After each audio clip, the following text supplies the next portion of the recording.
Mr. President, this is an important debate. As we complete 80 years of the United Nations, it's a useful moment to reflect on how far the spirit of multilateralism and peaceful settlements of disputes as enshrined in the UN Charter has been realized. Also, what have been the impediments on the way? The first 4 decades after the creation of the United Nations witnessed decolonization and a period of Cold War.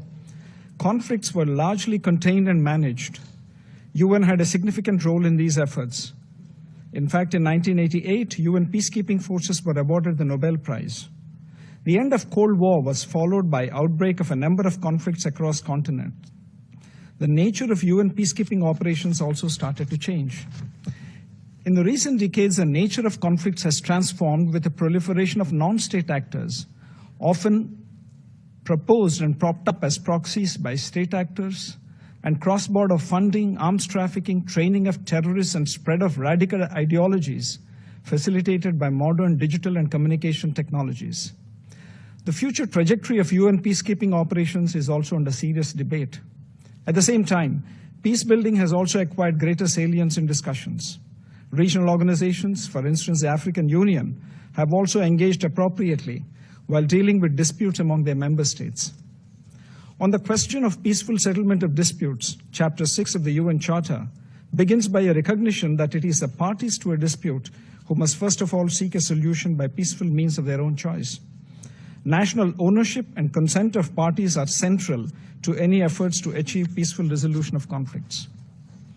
There should also be serious cost to states who violate the spirit of good neighborliness and international relations by fomenting cross-border terrorism.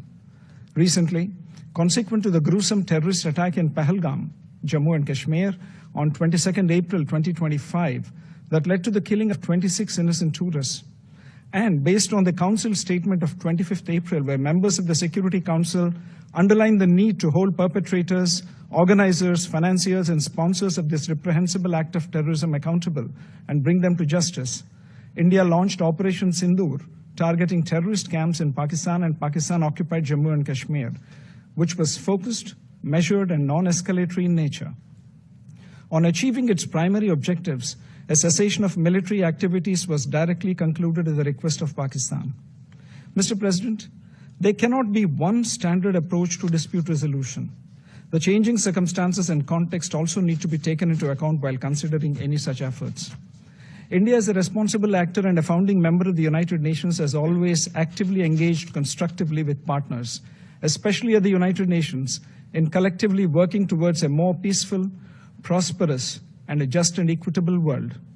From peace and security to decolonization to fair trade, India remains also the largest contributor to UN peacekeeping forces cumulatively, and a pioneer in promoting women in peacekeeping who have become role models while serving in theaters of conflict. In an interconnected and interdependent world, India values multilateral cooperation to help manage global challenges, including sustainable development, climate action, disaster resilience, and global health. India partners the United Nations in a unique development cooperation initiative and is also among the first responders in humanitarian crises in our region. We are at a time when there are growing doubts about the multilateral system, especially the United Nations. The serious question marks over the representativeness of the UN Security Council must be addressed urgently. In this context, India is proud to have facilitated the inclusion of African Union in the G20 platform during its presidency. The continuing UN Security Council impasse also shows the increasing challenges to efficiency and effectiveness of the UN Security Council. Mr. President, I am constrained also to respond to the remarks made by the representative of Pakistan. The Indian subcontinent offers a stark contrast in terms of progress, prosperity, and development models. On the one hand, there is India, which is a mature democracy, a surging economy, and a pluralistic and inclusive society. At the other extreme is Pakistan, steeped in fanaticism and terrorism, and a serial borrower from the IMF. As we debate promoting international peace and security, it is essential to recognize that there are some fundamental principles which need to be universally respected.